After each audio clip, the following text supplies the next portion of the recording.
पहली बार है कि राजा हाँफ रहा है, हार सामने खड़ी है, इसको भाप रहा है। जिसे था अपनी ताकत पर गुमान, वो थर थर कांप रहा है। मोदी यानी हर गारंटी पूरी होने की गारंटी। दोस्तों, राजा पहली बार बड़े भयभीत हैं। राजा को पहली बार बहुत डर लग रहा है। डरे हुए राजा ने पहली बार विधानसभा चुनाव लड़ने के लिए अपने 3 मंत्री समेत 7 सांसद दिल्ली से मध्य प्रदेश भेज दिए। मध्य प्रदेश में विधानसभा चुनाव में जीतने वाले कैंडिडेट बीजेपी को खोजे नहीं मिल रहे। मोदी गुट को यह भरोसा नहीं है कि शिवराज का खेमा कुछ कर पाएगा।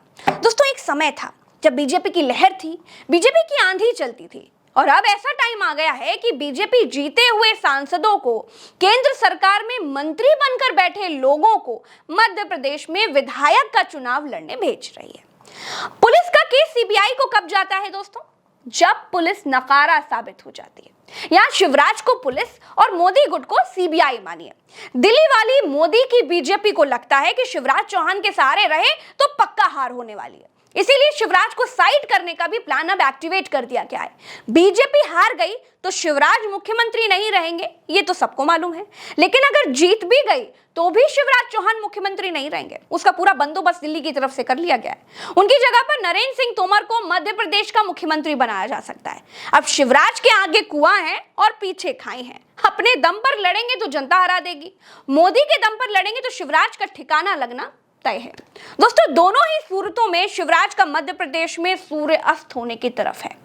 मध्य प्रदेश में पत्रकार रहे और अब कमलनाथ के मीडिया एडवाइजर पीयूष बबेले कहते हैं कि बीजेपी की दूसरी लिस्ट ने यह स्पष्ट कर दिया है कि विधानसभा चुनाव से पहले ही शिवराज जी की विदाई पर मोदी जी ने मोहर लगा दी है। मध्य प्रदेश भाजपा ने चुनाव में हार मान ली है और दिल्ली भाजपा फायर फाइटिंग करने मैदान में उतर आई है। केंद्रीय मंत्री नरेंद्र सिंह तोमर, प्रहलाद पटेल और महासचिव कैलाश विजयवर्गीय को विधानसभा टिकट देकर शिवराज जी के 3 प्रतिद्वंदियों को मैदान में उतारा गया है। शिवराज जी को हाशिए पर करने के साथ ही भाजपा उनके द्वारा की गई दुनिया भर की घोषणाओं को भी ठंडे बस्ते में डालने का रास्ता निकाल रही है। मध्य प्रदेश के पूर्व मुख्यमंत्री कमलनाथ भी कुछ कह रहे हैं, जरा सुनिए। एमपी में हार स्वीकार कर चुकी भाजपा ने उम्मीद का आखिरी झूठा दांव आज खेला है। 18.5 साल की भाजपाई सरकार और 15 साल से ज्यादा के शिवराज जी के विकास के दावों को नकारने वाली भाजपाई प्रत्याशियों की सूची करोड़ों कार्यकर्ताओं की पार्टी का दावा करने वाली भाजपा की आंतरिक हार पर पक्की मोहर है।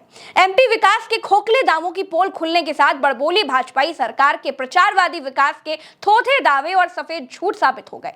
भाजपा केवल एक बात ध्यान रखे, ये जनता है, ये सब जानती है। 18 साल के गोशासन का हिसाब तो जनता लेकर रहेगी और न्याय होकर रहेगा। एमपी की जनता है तैयार, भाजपा पर होगा पलटवार, ये कमलनाथ कह रहे थे। अब दोस्तों, 39 कैंडिडेट के 2 प्रत्याशियों की लिस्ट जारी हो चुकी है।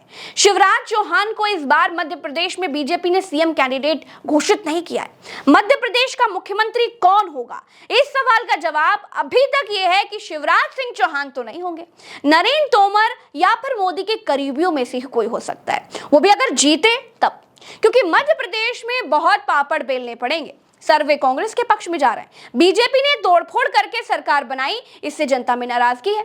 इतने सालों में कुछ किया नहीं, वो तो अलग बात है। सिंधिया की सभाओं में भीड़ नहीं आ रही है। सिंधिया की मध्य प्रदेश के भीतर बड़े बीजेपी नेताओं से पट भी नहीं रही है।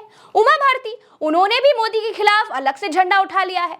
जिस महिला बिल पर मोदी अभिनंदन करवाते फिर रहे हैं, उमा भारती उसकी खिलाफत में खड़ी हो गई है। बीजेपी के भीतर बड़ा गृह युद्ध की स्थिति अब आ गई है।